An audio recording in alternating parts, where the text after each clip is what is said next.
Moving right along. Our next speaker is a self-made entrepreneur whose company has generated more than $500 million in revenue. He started out digging ditches and working construction. No college degree, no shortcuts, just goals, grit, and decades of showing up. He's a Wall Street Journal best-selling author of Blue Collar Cash and is currently writing his second book after landing a major publishing deal. Today, he's a mentor for hundreds of young people, teaching goal setting, financial wisdom, and career success. He's passionate about one thing: helping people achieve their dreams, regardless of background, education, or their past. So as we get ready to dig into chapter 12, please help me welcome Ken, Rusk, and Nick to the stage for Q&A and for some conversation.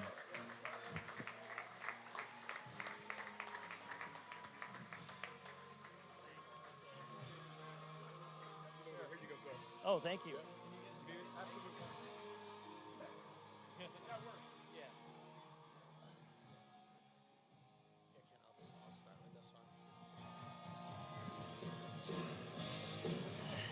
You can keep that going. That's good. This music feels great. This is the opening for the Patriots, and today is Sunday, and we're missing a little bit of football. But rumor is they are winning at halftime against Tampa, so I'm happy about that. Yeah, there you go. First off, I just want to say thanks for having me. And also, I really think it's kind of bullshit that I didn't get to pick my spot, because I would have never followed all these amazing people. I would have been like the first or second person in line and taken my easy thing and gone away. But again, what amazing people we've had here today. It's been just incredible. Well, thank you. And ladies and gentlemen, if you don't know, Ken Rusk is another one of my amazing mentors. I am so blessed to have so many amazing people in my life. And Ken, we've known each other for like 4 years now, 5 years, something like that. Ken is somebody who has done, and listen to this closely, hundreds of millions of dollars in business, sold tens of thousands of books, and had countless pieces of content go viral, impacted millions. And so I am just blessed to be in your presence. And I think what I'd like to start today's conversation with is to talk about building a culture that works. Almost everybody in this room runs a business. And when you run a business, eventually you run a team of people. How many people do you currently employ? Well, we started in 1986 with 6 people, and I think we have almost 300 today. So that's a lot of human beings. 300 people. And how many interviews do you think you've done over the years? Actually, we did that math the other day. It's somewhere near 2,700 over that period of time. That is a crazy amount of humans. But one thing that really sticks out getting to know you and your team is that you have amazing culture and amazing retention. And so in a world where so many employees are quick to jump from one company to another if they get a bigger paycheck, that's not happening at Rusk Industries.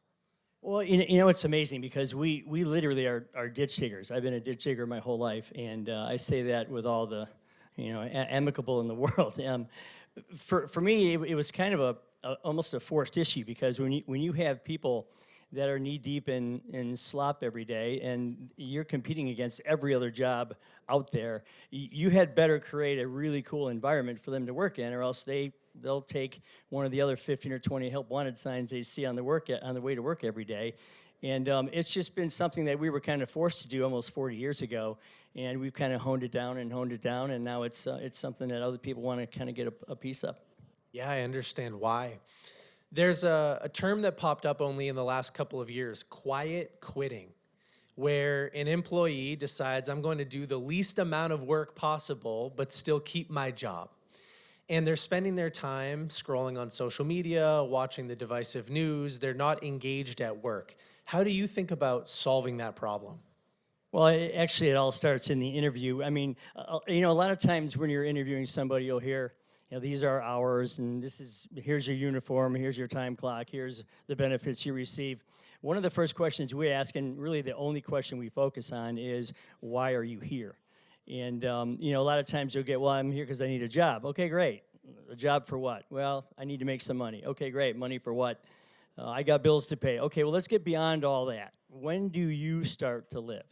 And when you get to that question, most of the time they'll look at you like, wow, I've never really heard this before. Like, no one's ever asked me what's in it for me to work here. And we kind of have that generation going on right now. I mean, it used to be you could put an ad in the paper and there would be a foyer full of people the next day, and you could choose from so many people to join your organization. Now there may be 2 or 3, and every one of them are looking at you like, dude, what's in it for me to work here? And you better be ready in this day and age to answer that question, because if you can, that's where you start to build people that tend to hang around.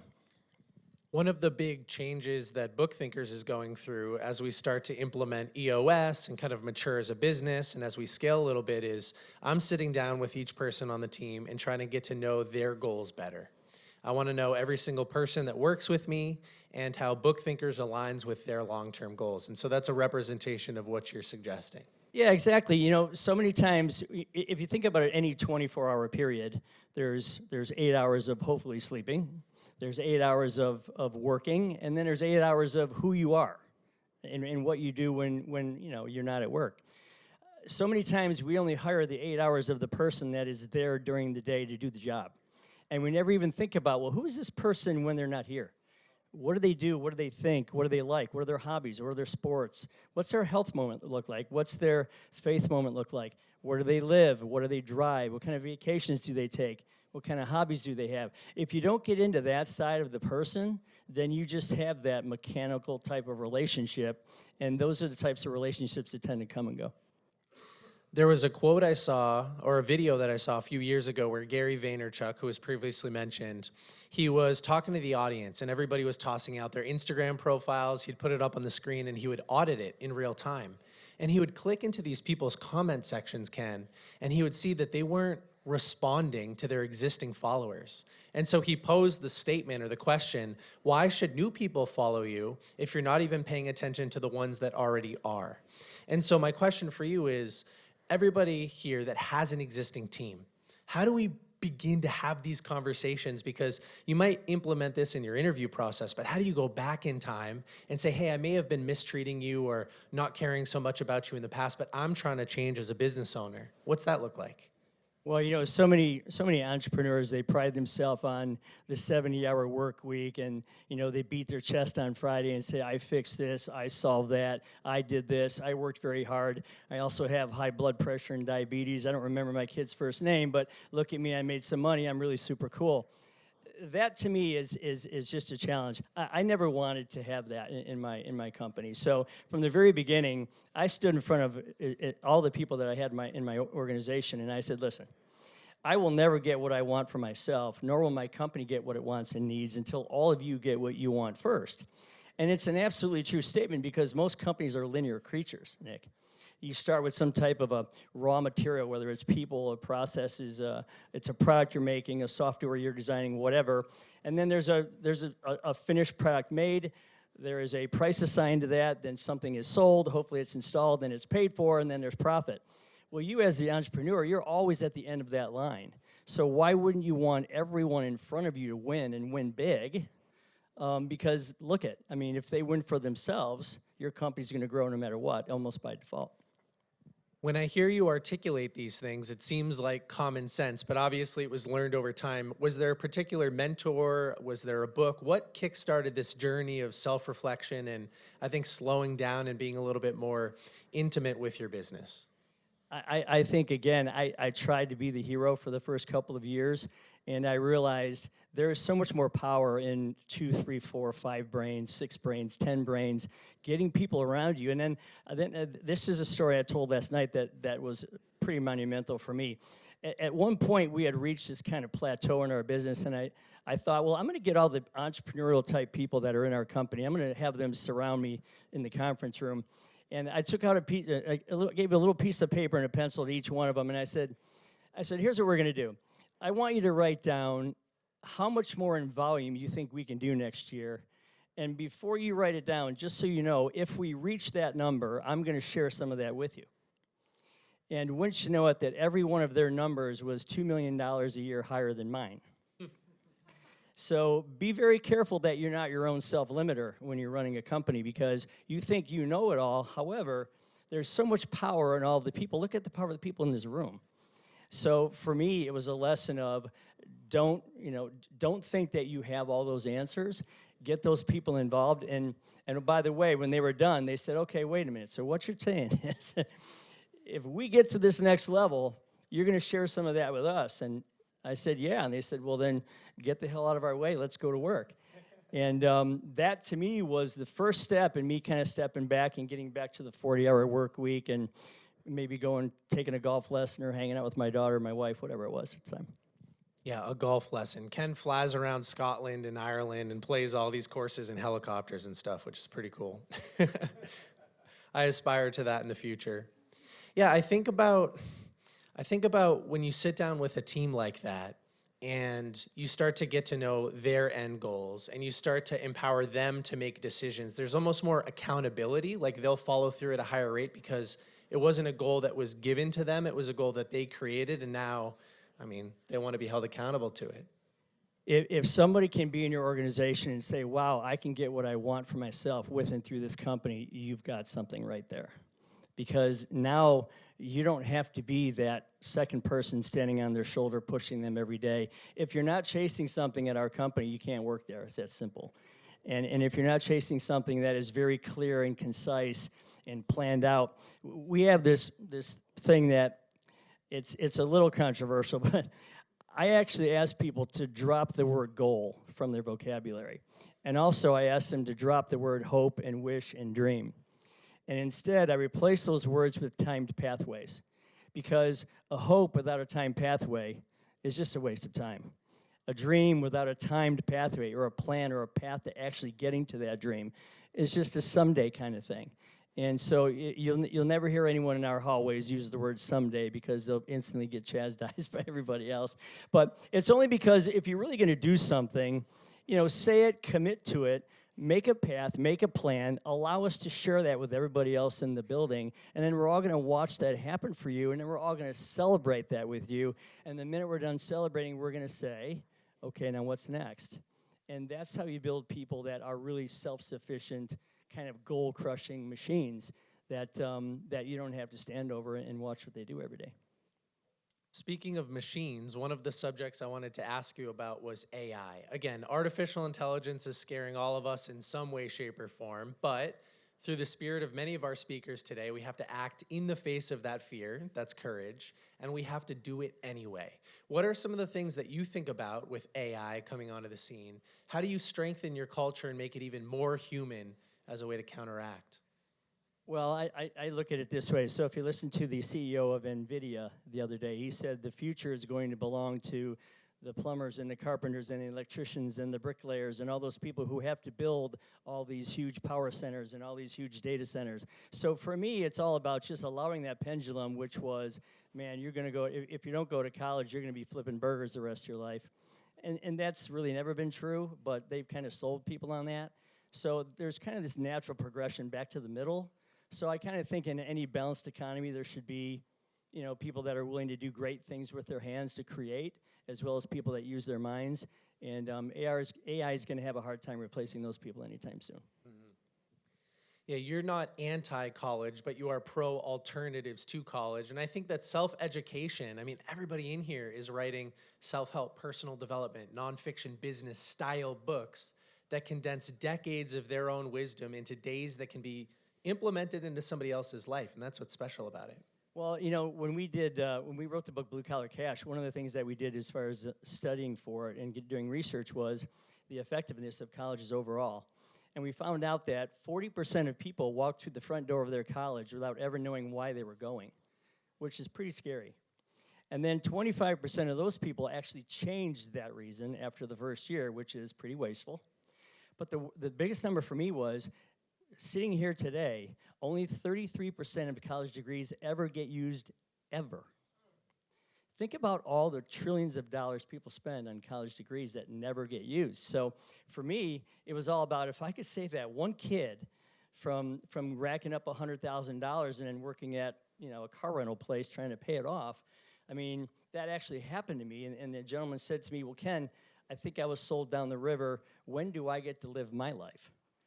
And he has a degree that he can't use. So it's all about balance. It's all about, if there's a job waiting for you at the end of that degree, go do it. But if you're just going to go to learn beer pong and hang out for 4 years, I think there's a better way to go. My mom just went like this. But she knows that it's true. Ken, your debut book, Blue Collar Cash, Wall Street Journal bestseller, tens of thousands of copies have been sold. Can you give one piece of advice to the audience today? What's one fun way to sell an additional book next week? Wow. Well, first off, I think you've hooked me up with 325 podcasts over the last couple of years. So I would say hire Nick right off the bat. Let's do that. Nice. You caught the ball that I was teeing up.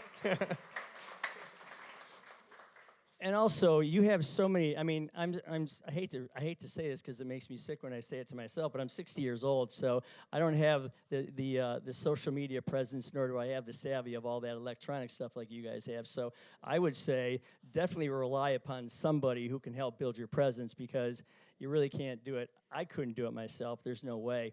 And you have also gotten me so comfortable in front of the camera. I mean, I've been on all those national news programs, and I'm kind of a quasi Fox News contributor now, and it's only because I practiced a lot with you in front of those cameras and just got real comfortable with it, and you have a way of doing that for people. So I would say if you're going to try to sell another book, get this guy involved.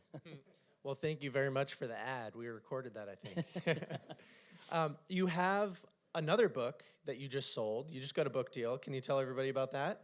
Yeah, so the book Blue Collar Cash is written towards the end user, the person who's just kind of starting out in their life, or they want to change their career, or maybe they made a mistake going to school and now they want to go do something that they're more passionate about.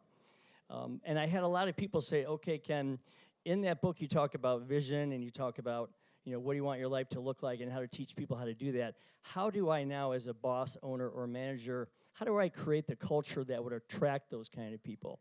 So Ben Bella, I got a deal with Ben Bella the other day. They did the book Traction with Gino Wickman, and we're about 7 chapters in, and hopefully we'll have it out in a year. Amazing. Quick round of applause for Ken on the book deal. Thank you. Appreciate it. Thank you. And so now that let's get a little tactical. Now that we are about a year out from the book launch, give or take, what are some of the things that you're starting to think about? How are you going to sell these copies as you walk into next year? Because most people in the room want to write another book. Well, somebody said it earlier about really knowing your audience and going specifically to that audience rather than just bombarding the whole industry. So that's the one thing we're going to focus on. Obviously, we're going to go back through a lot of those podcasts, and they've all invited me back, and because of you, we're going to schedule a lot of those things. We're going to prepare with the media. We've got a lot of solid media strategies that we're going to do.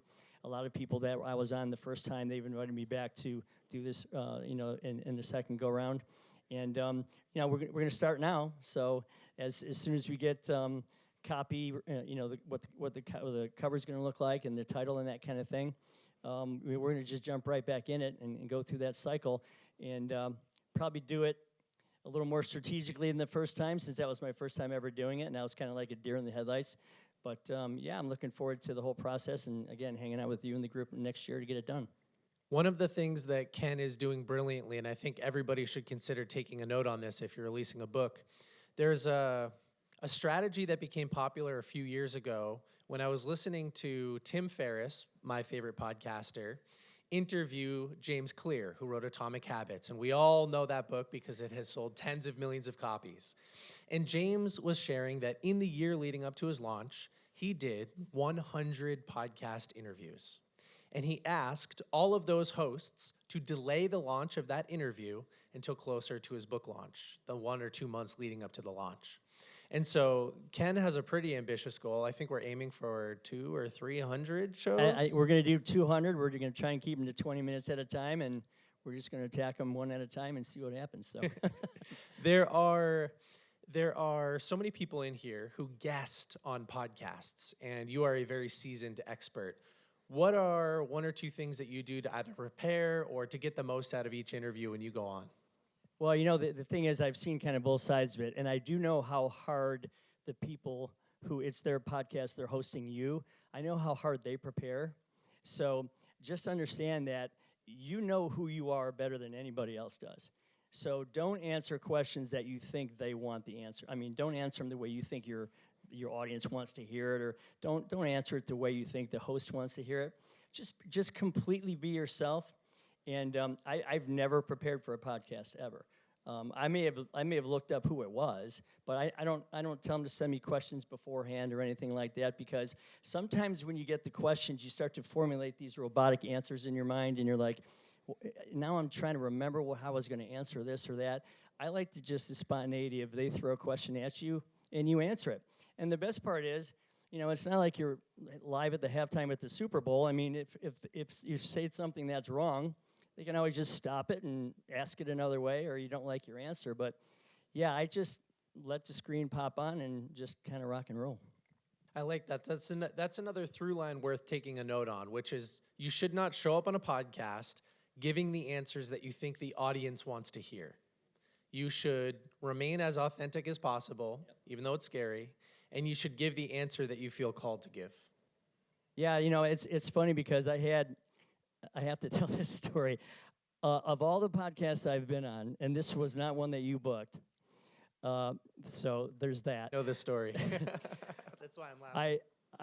I was on this podcast, and I clicked on the join the group, and there's all these people that look like they were having a seance. And there was one person in like a cat suit, and there was someone and they were in some kind of like cult thing.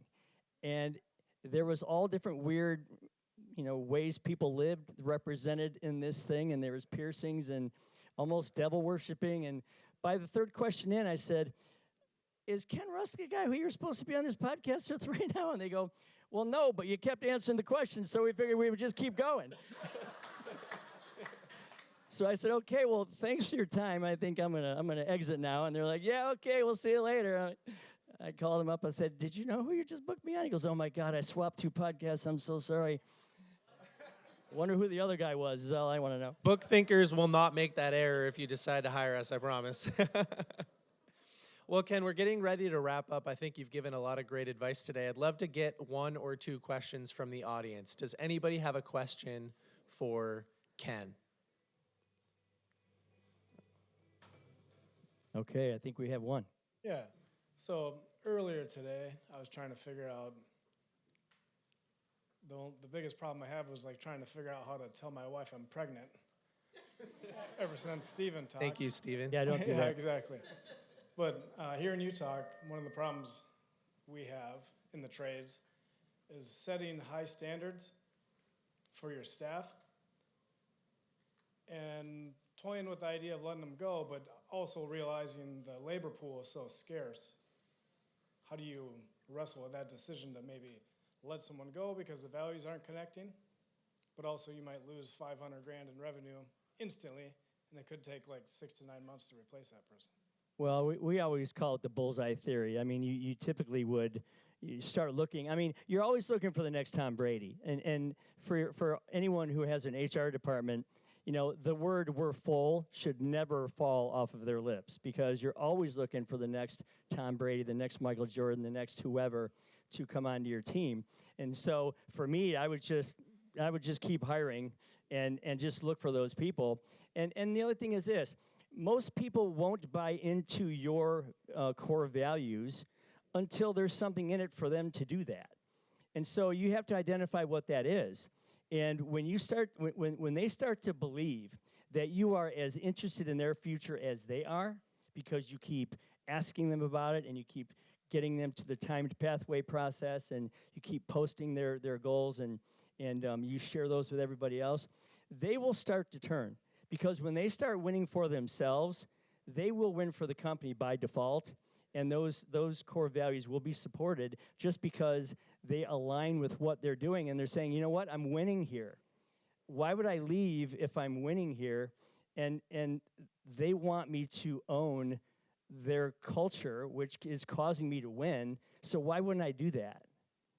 And I think, again, everyone, especially in this day and age, and with the way things are so instantaneous, it truly has gone from why should I hire you to why should I work here?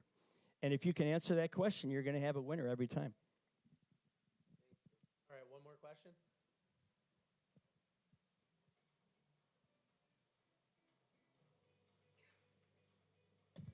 Ken, that was fantastic. Thank you for sharing everything. I'm Kevin Mistry on my position. I run a large radiology group, and one of the issues we have is actually keeping physicians with us because there's such a shortage in my field. And I loved what you shared about respecting people's personal lives and adding value to that. So along those lines, how do you ask that question, or how do you discover their core values, or is it something you sit down and individually interview your employees, or how are you getting to that aspect of what they value in their life? Well, that's a great question. And by the way, I really dig the shades. Those are awesome glasses you got going there. I would say this. So first off, culture's everything. I mean, if I'm going to run a radiology practice, I'm going to run the coolest one there is. And I mean sights, sounds, smells, what the office looks like, everything, okay? But at the end of the day, you know, you can just simply ask them, why are you here and what makes you stay here? And what would make you stay here longer? Like, what input do you have? If you could design the culture in this office, if you could have input as to what your daily workspace looks like, feels like, sounds like, what would it be?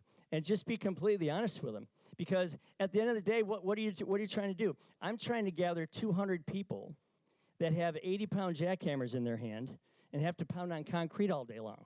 So if I don't ask those questions, I'm going to lose them to every landscaper and every other job that's out there. So the best thing to do is just to say, I'm the chief cool officer, or you can hire a chief cool officer, right? And their job is to create the most awesome office atmosphere there is. And there's about 10 different ways to do that, which is in the next book. But by starting to ask them just honestly, what would make you think this is the coolest place to work? You'll get their answer, and then you just make that happen. And I would imagine a bunch of radiologists would have some pretty interesting answers to that question. But still, I think it can be done. So I would just start with that. I love that answer. We're all just human beings, and sometimes it's better to be clear than clever. Honest, for sure. Yes. Yeah. Honest Well, thank you open. very much, Ken Rusk. Thanks, pal. Give me the end. That was great. Here you go, my man. Appreciate you. Great job. Thank sir. you.